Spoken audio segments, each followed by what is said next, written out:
प्यार ना करो तो यार का नहीं आ रहा सारा ऊपर यहाँ कट जाओ खड़े और एक लगा के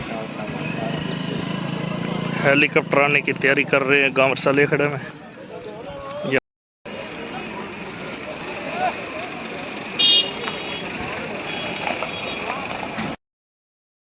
गुड मॉर्निंग फ्रेंड, कैसे आप सभी। एक और नए ब्लॉग में आपका फिर से स्वागत है। तो मैं खड़ा हूँ हमारे जो डबल ही हल्का है इसके गांव रसाले खेड़ा में। तो हमारे जो कांग्रेस के एमएलए भाई अमित जी कांग्रेस से, तो कांग्रेस के पूर्व मुख्यमंत्री भूपेंद्र सिंह हुड्डा के बेटे भाई दीपेंद्र सिंह जो रोहतक से सांसद है, वो अभी कुछ ही देर में हेलीकॉप्टर द्वारा यहाँ पर लैंड करने वाले हैं। और उनके साथ जो राजस्थान से गोविंद डोटासरा प्रदेश कांग्रेस अध्यक्ष हैं, वो भी यहाँ पर आने वाले हैं। तो कुछ ही देर में वो यहाँ पर पहुँचने वाले हैं।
अभी हम पहुंच गए उस जगह पे स्टेडियम में जहां पर डॉक्टर के वी सिंह, उनके बेटे अमित सिंह साहब और हमारे एमपी दीपेंद्र सिंह हुड्डा। अभी आपके बीच में भाई इधर छाती को क्या, हाँ भाई दीप हाँ भाई दीप हुड्डा साहब, आप इतनी बात मान लो, बैठ जाइए दीप, बैठ जाओ। ये तो टीम दीपेंद्र का प्रधान है यार, ये सबसे ज्यादा अनुशासन तोड़ रहा है। बैठ जाओ। अब देखो स्टेज पे नीचे उतर गया बैठने के नाम पे। तो क्या फोटो में दर्द है क्या मामला है? हम भी बैठे हैं। तो हमारे बीच में अभी आपके होने वाले विधायक जिनकी पहचान पहले टर्म में आपने भेजा पिछली बार, और इन 5 सालों में जो इनका प्रदर्शन रहा हरियाणा विधानसभा में, आज हरियाणा के कोने कोने में लोग कहीं भी जाए तो कहते हैं वो डबवाली के विधायक जैसा काम कर रहा है। हमारे भाई अमित याद जी आपके इनसे बोलूं। भाई बेटे अमित सियाह को, चौधरी दीपेंद्र सिंह हुड्डा जी के छोटे भाई को, डॉक्टर केवी सिंह जी के जो आदर्श रहे यहाँ के, उनको कांग्रेस पार्टी को देना चाहिए। सबसे बड़ा उदाहरण इस देश से कि आज दीपेंद्र जी जैसे पूरे जो मैं मानता हूँ देश के सबसे कद्दावर नेताओं में से एक जो आज यहाँ पर उपस्थित है, मगर आपने उनका हाथ यहाँ से पकड़ा, यहाँ लेकर गए, मंच को घुमा दिया सारा। और जिस राजनीति की बात आप कहते हो, यहाँ पर तो 2 ऐसी ताकतें रही हैं, जज्बा का या नोकदम का। मैं मानता हूँ उनके खुद के कार्यकर्ता मंच पर चढ़ने की सोचने से तो मतलब करने की बात तो दूर है, सोचने से भी पहले 10 बार कहते हैं कि भैया चाहे कुछ और गलत ना हो जाए। हाथ लगाना तो दूर है, नजदीक आने से पहले भी उनको करंट लगता था। तो आज ये देखिए, मैं मानता हूँ वही राजनीति हम आगे ले जाना चाह रहे हैं। तो मैं मानता हूँ संदेश देने की जरूरत नहीं, आपने पूरा संदेश लाइव कैमरा वालों ने पूरा कैप्चर किया है। और राहुल गांधी जी भी कई बार कहते थे कांग्रेस पार्टी की खूबसूरती है प्रजातंत्र, इसी को कहते हैं। यहाँ हर किसी की आवाज है, हर किसी की बात है। शायद मैं विधायक और मुझसे ज्यादा मैं मानता हूँ आज की तारीख में जो कार्यकर्ता है बड़ी मजबूती से यहाँ अपनी आवाज को बुलंद कर रहा है, तो इससे खूबसूरत बात क्या हो सकती है। मेरे लिए आज आप सभी का विशेष करके मेरे सामने जो है मेरे पिता तुल्य बुजुर्गों, नौजवान साथियों, छोटे से बुनावे पे आज एक तरीके से विशाल, मैं कहूंगा कि एक जनसभा, नुक्कड़ सभा का आपने आयोजन किया इस गांव में, इस ऐतिहासिक गांव में। तो आप सभी का बहुत बहुत स्वागत है। दीपेंद्र जी ने, मैं मानता हूं, एक राजनीतिक विरासत को आगे बढ़ाने का काम किया। जो प्रयास हम यहां पर लंबे समय से डॉक्टर साहब और मैं करते आए हैं, शराफत संग विकास की राजनीति, जो सबसे बड़ी समानता मैं मानता हूं, जिस प्रकार से हुड्डा साहब ने 2005 में बागडोर संभालने के बाद हरियाणा प्रदेश की राजनीति को एक नया आयाम देने का काम किया था, मैं मानता हूं उससे पहले हरियाणा की राजनीति में शराफत की बात बहुत कम हुआ करती थी, विकास की बात बहुत कम हुआ करती थी। उस शराफत और विकास के जनक जो है सही मायने में हरियाणा की राजनीति में, वो कहीं ना कहीं दीपेंद्र हुड्डा जी के, हुड्डा साहब और दीपेंद्र हुड्डा जी। और मैं मानता हूं कहीं ना कहीं उसी को हमने इस क्षेत्र में, इस जिले में भी आगे बढ़ाने का, मजबूत करने का काम किया। जब 2007 में डॉक्टर साहब यहाँ पर आए थे और उन्होंने एक ही वायदा किया था, चाहे संघर्ष कितना भी लंबा क्यों ना हो, इस क्षेत्र में शराफत और विकास की राजनीति के पौधे को लगाया है, इसको बड़ा करके उतने तक लेकर जाएंगे ताकि आम आदमी भी इसके फल को तोड़कर उसका फायदा उठा सके। हम इस बात के लिए, मैं मानता हूं, इस क्षेत्र धन्यवादी आभारी है, क्योंकि भूपेंद्र सिंह हुड्डा जी ने चुनाव हारने के भी बावजूद डॉक्टर साहब पे पूरा अपना साथ सहयोग और समर्थन दिया, पूरी ताकत देते रहे ताकि इस क्षेत्र को विकास की धारा के साथ जोड़ा जा सके। और आज मैं मानता हूं वो फल तोड़ने का समय आ चुका है। इस चुनाव के बाद सही मायने में इस क्षेत्र की राजनीति बदलने का काम आप लोग करोगे। जो अहंकार की राजनीति है, जो डराने धमकाने की राजनीति के नाम से ये कुख्यात हो गया था क्षेत्र, आज दुर्भाग्यपूर्ण वर्ष है, जिसकी बात मैंने विधानसभा में भी उठाई थी। जब सारे विधायक जो मेरे गांव से पढ़ते हैं, जो गांव का नाम भी अपने साथ लगाते हैं, मैंने विधानसभा में ये बात कही थी खुल के कि बड़ा दुर्भाग्यपूर्ण बात है, हम ताकत तो इस गांव के नाम से लेते हैं, मगर आज हालात ऐसे पैदा कर दिए, आज वो गांव जो है जो कभी देवीलाल जी के नाम पर मशहूर था, आज उस गांव का नाम नशे के लिए बदनाम होता जा रहा है। ये हालात पैदा कर दिए। और इसलिए मैं कहता हूं, आज नामदार की जरूरत नहीं है आपको कामदार की जरूरत है, जो सही मायने में केवल गांव के नाम से वोट लेने का काम ना करे, एक राजनीतिक विरासत से वोट लेने का काम ना करे, जो सही मायने में जिसकी सोच है, जिसकी नीयत है कि भाई कहीं ना कहीं हमारा डबराली भी पूरे हरियाणा में सबसे आगे वाले हलकों में होना चाहिए, पिछड़े हलकों में ना रहे, वो सोच लेकर चले। 2019 में भाजपा ने एक नारा दिया था, और नारा क्या था? 75 पार का। दीपेंद्र जी, मैं मानता हूं उस समय जो भविष्यवाणी करने वाले कई नेता हैं उस पार्टी के अंदर, उन्होंने ये भली भांति समझ लिया था कि जो 5 साल होंगे आगे सरकार बनने के बाद, भाजपा की जब सरकार बनी, वो जनता की इतनी दुर्गति करने का काम करेगी, इतनी गलत नीतियां लाने का काम करेगी कि जब 2024 में चुनाव होंगे तो सही मायने में कांग्रेस पार्टी उस नारे को पूरा करने का काम करेगी, 75 पार करने का काम करेगी। आज आपके नेतृत्व में हरियाणा इतिहास रचने की कगार पे है। आज आम जनता की चर्चा है, हरियाणा में जितनी भी सबसे ज्यादा सीटें कांग्रेस पार्टी को आई हैं, उससे ज्यादा इस बार रिकॉर्ड तोड़ने का काम कांग्रेस पार्टी करेगी। मगर मैं केवल 3 बात कहकर अपनी बात को खत्म करूंगा कि आपको क्यों आज कांग्रेस पार्टी को और भाई अमित शाह को, आपके बेटे अमित शाह को चुनना चाहिए। सबसे खूबसूरत बात इस चुनाव की है, एक मीडिया कर्मी मुझसे पूछ रहे थे कि आप कैसा महसूस कर रहे हैं। मैंने कहा मुझे अच्छा लग रहा है कि सही बात है, चलो एक उम्मीदवार के रूप में जनता आशीर्वाद दे रही है, खुले मन से आशीर्वाद दे रही है। मगर इससे भी ज्यादा खूबसूरत बात आज की तारीख में ये है, पहली बार लंबे समय के बाद जनता मुद्दों पे बात कर रही है। जनता कह रही है सही और गलत क्या है, उसके बीच में अंतर करने का, फर्क करने का प्रयास कर रही है। जनता केवल नाम के पीछे नहीं देख रही, जनता काम को देखने का प्रयास कर रही है। तो मैं मानता हूं प्रजातंत्र का जो माहौल हम पैदा करना चाहते थे वो दिखाई दे रहा है। और इसलिए मैं कहूंगा कि ये 3 चीजें जिन कारण से आपको अपने भाई और बेटे के 2 नंबर के हाथ के निशान पर मोहर लगानी चाहिए, बटन दबाना चाहिए। पहला कारण, इस चुनाव के बाद राजनीति बदलेगी, शराफत और विकास की राजनीति के भागीदार आप बनोगे। मेरे लिए नहीं है, मैं तो केवल एक चेहरा हूं।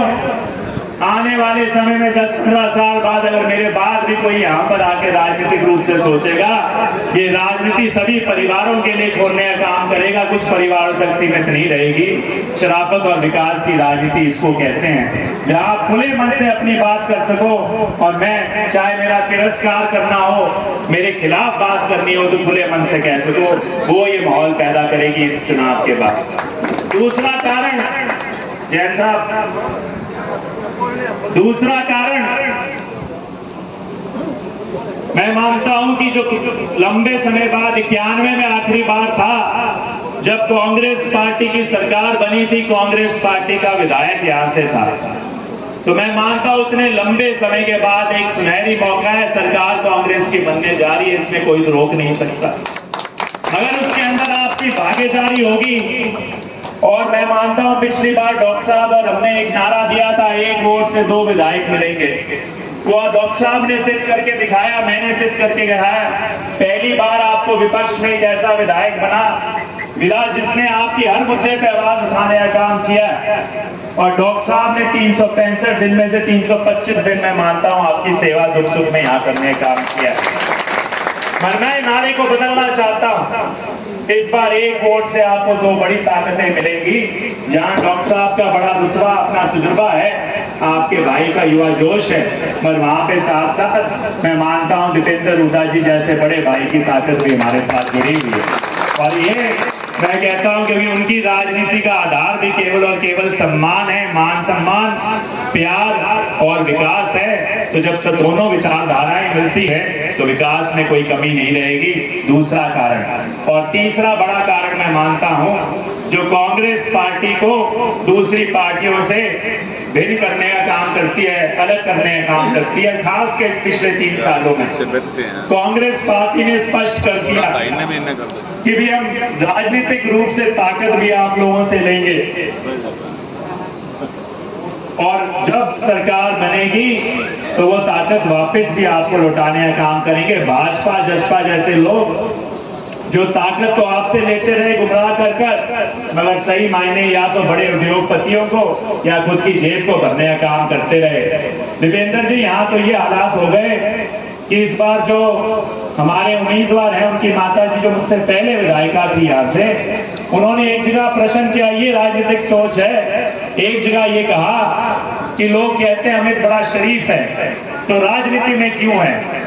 ये भी बात है कि राजनीति का आधार यहाँ पर होना चाहिए, मतलब गुंडागर्दी होनी चाहिए, डराना धमकाना होना चाहिए। कहते जी राजनीति में क्यों अगर शरीफ है तो मैं मानता हूं उसको बदलोगे। मगर जो तीसरा बात है, जैसे मैंने कहा जहां उनकी राजनीति है, कांग्रेस पार्टी घोषणा पत्र को अगर खंगाल के देख लो तो वो अपने आप आपको वो हुड्डा साहब दीपेंद्र जी बताने का काम करेंगे।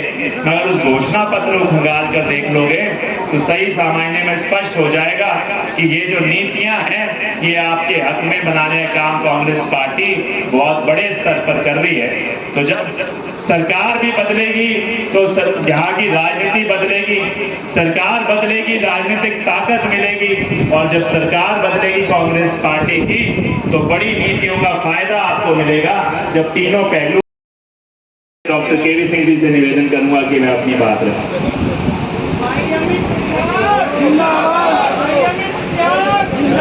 खुइया मलकाना से वो रिसालिया खेड़ा था, यहाँ 33 केवी का बिजली घर बनाने का काम किया। दीपेंद्र जी उस वक्त 17-33 केवी के बिजली घर चौधरी भूपेंद्र सिंह हुड्डा जी के आशीर्वाद से मंजूर हुए और उस वक्त 14 बना के हम चले गए और उस सरकार के 10 साल में सिर्फ 3 बिजली घर बने और वो भी प्लान उसी टाइम की बनी हुई थी चौधरी भूपेंद्र सिंह हुड्डा के टाइम। मैंने उसी वक्त पे जो हमने नारा दिया था किसानी बचाओ जवानी बचाओ, उस लड़ाई के अंदर हमने 2 खरीफ चैनल मंजूर कराने का काम किया। रत्ताखेड़ा खरीफ चैनल, कालवाड़ा खरीफ चैनल, रत्ताखेड़ा खरीफ चैनल हमारी मंजूर हो गई, बन गई। उसके मार्फत आपके रिसालिया में भी नाली का पानी लग रहा है। पर कालवाड़ा खरीफ चैनल जो मंजूर की गई, टेंडर रखा मेरे आदरणीय नेता ने, इस सरकार ने उसको रद्द करने का काम किया और शायद सोची समझी चाल के तहत जसपा और बीजेपी ने इसको रद्द करने का काम किया। बड़े अफसोस के साथ कहना पड़ता है, दीवारों पे लिखा रखा है कि हमारा राज बनेगा और राज बनेगा, हम नाली का पानी लेके आएंगे। जब आपका राज था तब तो आपने रद्द करने का काम किया, अब राज के सपने लेते हो और आज लोगों को झूठे झांसे। और जब अमित ने विधानसभा में हर सेशन में कालवाड़ा खरीफ चैनल की मांग रखी, उस वक्त दुष्यंत डिप्टी चीफ मिनिस्टर थे, अभय चौटाला भी मेंबर थे। दोनों को खड़े होकर इसका समर्थन करना चाहिए था। दुष्यंत को ये कहना चाहिए था मेरा चाचा ठीक कह रहा है, अभय को भी ये कहना चाहिए था मेरे भाई की मांग जो है कालवाड़ा खरीफ चैनल बनाने की, पर ये विकास में विश्वास नहीं रहा। पिता तुल्य बुजुर्ग नौजवान साथी माताएं बहनें, पूरे हरियाणा के अंदर अब तो आखिरी 3-4 दिन रह गए, आखिरी 3-4 दिन रह गए ना। रिपोर्ट आ गई कि नहीं आ गई पूरे हरियाणा की?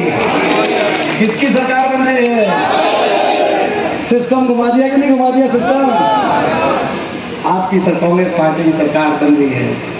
हरियाणा के कोने कोने से एक ही आवाज आ रही है, बीजेपी की ये सरकार जा रही है, हुड्डा साहब के नेतृत्व में कांग्रेस पार्टी की सरकार। देखो हमने कहा ही नहीं आपको कि आप गाँव आ रही है, अंदर से आपकी आवाज आई है, तो अंदर से आवाज आई तो यानी कि आप समझ सकते हो हरियाणा में क्या परिस्थिति है। कांग्रेस पार्टी की सरकार बन रही है और मैं ये कह सकता हूँ कांग्रेस पार्टी की सरकार बन रही है हुड्डा साहब के नेतृत्व में, तो आप ये मान के चलना, डबवाली हल्के वालों आप भूल मत करना, इस बार यहाँ से बड़ा आशीर्वाद अमित को देना। भाई ये हम विश्वास आपको दिलाते, डॉक्टर साहब खड़े, हुड्डा साहब के भाई हैं और अमित मेरा भाई है। हरियाणा के अंदर अपने डबवाली हल्के को नंबर 1 पे लाने का हम काम करेंगे। एक डबल इंजन था खट्टर, एक डबल इंजन था BJP JJP Khattar Dushyant double engine. Fail हो गया कि नहीं हो गया वो डबल इंजन? इंजन रह गए, डब्बे चले गए लगे, यही होना जी। वो डबल इंजन फेल हो गया। वो डबल इंजन था लूट का डबल इंजन, भ्रष्टाचार का समझौता हुआ बीजेपी और जेजेपी में, लूट का डबल इंजन। 5 साल लूट के खा गए हरियाणा प्रदेश को, जनता में त्राही और लूटने में कोई कसर नहीं बाकी। ऐसी स्थिति बनी, आपने देखा जिस दिन मैंने सिरसा में रैली हुई थी दिसंबर में, उस रैली में मैंने कह दिया था कि नहीं कह दिया था कि समझौता करके समझौता तोड़ेंगे? क्या था कि नहीं क्या था? समझौता टूटा, और जिस दिन समझौता टूटा उसके अगले दिन दुष्यंत चौटाला का बयान आया कि 5 साल के बीजेपी के सारे घोटालों के राज बताएंगे। आपने देखा हो, अगले दिन खट्टर साहब का बयान आया कि 5 साल के दुष्यंत चौटाला के सारे घोटालों की जांच कराएंगे। बताओ, वो एक दूसरे की जांच करा रहे हैं, एक दूसरे घोटालों के राज बता रहे हैं, हमारे जनता को सब पता है। तो आज हरियाणा प्रदेश जो विकास का प्रतीक था कभी एक समय में, खुशहाली का प्रतीक था, आपसी भाईचारे का प्रतीक था, हरियाणा प्रदेश हुआ करता। आज वो हरियाणा प्रदेश बीजेपी के 10 साल के बाद देश में नंबर 1 बन गया बेरोजगारी में, हरियाणा देश में नंबर 1 बन गया नशे में, हरियाणा देश में नंबर 1 बन गया अपराध में, हरियाणा देश में नंबर 1 बन गया महंगाई में, भ्रष्टाचार में। विकास की पट्टी से उतार दिया हरियाणा, गरीब आदमी की सारी स्कीम्स बंद कर दी।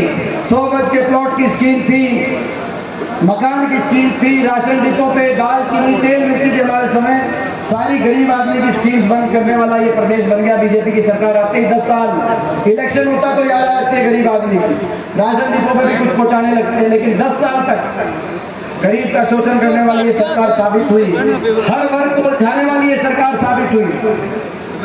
हरियाणा के नागरिकों को, आम आदमी को उलझा दिया प्रॉपर्टी आईडी में, फैमिली आईडी में, पोर्टल में।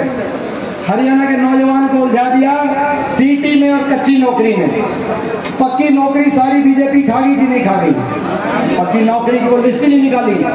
2 लाख सरकारी पद या तो समाप्त कर दिए, या 1.5 लाख पदों पे कच्ची भर्ती कौशल निगम के माध्यम से, बिना रिजर्वेशन, बिना पेंशन, बिना मेरिट के आरएसएस से, जहां आरएसएस ने कहा वो लोग लग गए आरएसएस की सिफारिश से, और वो कच्ची नौकरी पे लगे, उनका कोई भविष्य का कोई।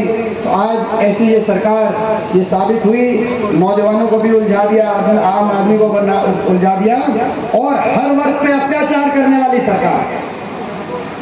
सरपंच आपने चुने थे, नए ताजे सरपंच चंडीगढ़ गए बड़े शान से, तो चंडीगढ़ में स्वागत हुआ उनका, पूरा जांच क्या हुआ आपको पता है। अपने कर्मचारी गए थे ओल्ड पेंशन स्कीम के लिए, कर्मचारियों पे लाठियां बरसी, किसी को कुछ माना ही नहीं इस सरकार ने। किसान 1 साल तक बैठा रहा, 750 किसानों की जान की कुर्बानी लेने वाली ये सरकार साबित है। 750 शव वापिस आए इन धरनों से। आज देश देख रहा हरियाणा की तरफ कि आप जो किसान के साथ अन्याय हुआ था उसका बदला वोट की चोट से आप लेते हो कि नहीं लेते, पूरा देश देख रहा। 750 शव वापिस आए इन धरनों से। दुख की बात यह है, क्या कसूर था हमारे किसान का? मांग नहीं मानते तो कम से कम सहानुभूति के 2 शब्द कहे जा सकते थे उनके, लेकिन सहानुभूति का भी एक शब्द नहीं निकला। क्या कसूर था हमारी बेटियों का? हरियाणा की बेटियों को दिल्ली की सड़कों पर 6-6 महीने तक न्याय के लिए बैठना पड़ा, उनको सड़कों पे घसीटने का काम करने वाली ये सरकार साबित हुई। और इतना घोर अन्याय, क्योंकि नागरिक में फर्क नहीं किया जा सकता है। तो देश है, अपने दुश्मन की बहन बेटी की भी इज्जत को अपनी इज्जत मानने वाला ये देश है, मगर इन बेटियों के साथ अन्याय हुआ आपके सामने है। और हमारे जैसों क्या कसूर था जब हमने संसद में आपकी आवाज उठाई जब से किसान आंदोलन चल रहा था, हरियाणा के 15 सांसद हैं, 10 लोकसभा 5 राज्यसभा। पिछले 10 साल से 14 सांसद बीजेपी के। इस बार तो आपने हमारी ताकत बनाई, 5 सांसद यहाँ लोकसभा से आपने चुन के भेजे हरियाणा से। मैं पिछले 10 साल से मैं अकेला विपक्ष में देश की सबसे बड़ी पंचायत में जाता था हरियाणा से, 14 बीजेपी के थे। जब वहां खड़े होकर हमने कहा कि किसान की बात नहीं मानते, मैंने कहा तो कम से कम किसान के सहानुभूति के 2 शब्द तो कह दो, 750 घर उजड़ गए। तो आपने देखा होगा पूरी देश के बीजेपी के एमपी टूट के पड़े, जैसे कोई बड़ा कसूर कर दिया हो, मैंने कोई गलती कर दी हो। सबने नारे लगाए, सब टूट के पड़े। कितना अकेलापन आपके इस बेटे ने महसूस किया होगा उस देश की बड़ी पंचायत में। मेरा क्या कसूर था, मैं आपसे पूछना चाहता हूं। केवल आपकी बात मैंने वहां पे ईमानदारी से रखी थी, मेरा इतना ही कसूर था। लेकिन जब संविधान की बात आई, अहंकार इतना बढ़ गया इनका। लोकसभा चुनाव से पहले क्या कह दिया कि 400 पार का नारा, क्योंकि हम बाबा साहब भीमराव अम्बेडकर जी के संविधान को ही तोड़ेंगे। यहाँ तक इनका घमंड पहुंच गया। वो तो लोगों ने इनके घमंड को तोड़ा, संविधान को बचाया। और मैं बीजेपी को कहना चाहता हूँ, 5 तारीख को वोटिंग होगी, 8 को तो नतीजा आएगा। हरियाणा से जय संविधान नारे की गूंज पूरे देश में जाएगी। हरियाणा से आपने ना जय जवान छोड़ा, ना जय किसान छोड़ा। कहीं अग्नि ले आए, कहीं किसानों की बलि ले ली, लेकिन हरियाणा से जो बटन दबेगा उससे जय संविधान की भी गूंज निकलेगी, और उसी बटन से जय जवान जय किसान की गूंज भी निकलेगी। तो ये आपकी सरकार बन रही है, हरियाणा में कांग्रेस की सरकार बन रही है। और कांग्रेस सरकार का मतलब डबवाली हल्के के पास ऐसा मौका है, वो तो डबल इंजन फेल हो गया, कट्टर दुष्यंत का डबल इंजन फेल हो गया, क्यों हो गया? आप डबवाली हल्के को आगे लेके जाने के लिए ये डबल इंजन पहुंचा दो चंडीगढ़ में। और सुनो, और ये डबल इंजन पहुंचा दो डबवाली को आगे लेके जाने के लिए। और भाई ये तो छोटे डबल इंजन है, दोनों हमारे बड़े डबल इंजन अलग चलेंगे। ये डबवाली हल्का, ये जिम्मेदारी हमारी है विकास में और आगे बढ़ने में। डबवाली हल्का हरियाणा में, भाई डबवाली हल्का किसी हल्के से कम नहीं, नंबर 1 पे डबवाली हल्का रहेगा। और भाई ये मान के चलना भाई डबवाली हल्का हरियाणा नंबर 1 में रहेगा। और अमित, जिनको आपने देखा है, जो इतने काबिल हैं, जिस तरीके से ये बात रखते हैं, तो अमित के रूप में आपको एक उज्जवल भविष्य डबवाली हल्के से आप यहाँ से जो आपने पौधा लगाया, ये मौका, इसको चूकना मत। ऐसी ताकतों से आपकी लड़ाई है, ऐसी ताकतों से जिनका आपने रूप देखा।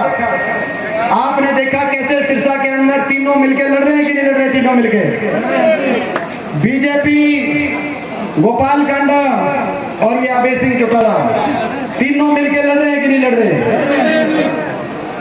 और आपने देखा तीनों ने मिलके सिरसा से एक हमारे बैकवर्ड समाज के भाई, जांगड़ा समाज से भाई, एक ही टिकट मिली थी 90 में, वो भी बर्दाश्त नहीं हुई अभय सिंह चौटाला को, गोपाल कांडा को सिरसा से बीजेपी की टिकट कटवा दी।